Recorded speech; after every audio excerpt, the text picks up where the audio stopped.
है साथीहरु सबैजनामा नमस्ते छ है। म चाहिँ ड्याङ खाना लिँदैछु बिहानको भन्दा नि हाम्रो चाहिँ 2 टाइम मात्रै हुन्छ खाना है।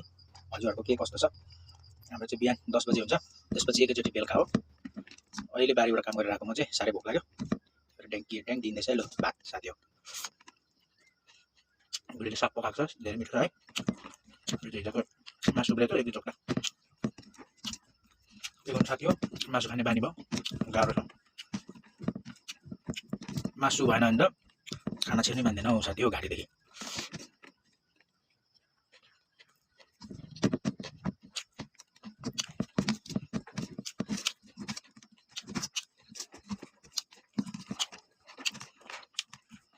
अब गर्मी चढ्दैछ यता चाहिँ है।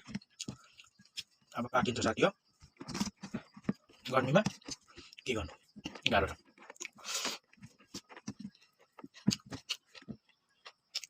भात पनि खानुपर्छ होला हौ।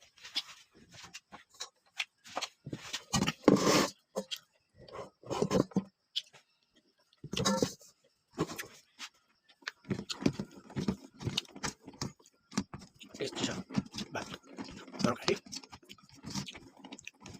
यस्तै हो घरले घरमा पाकेको खाना है। ल धन्यवाद है सबैजनालाई, सबैजनाले माया गरिदिनु होला है।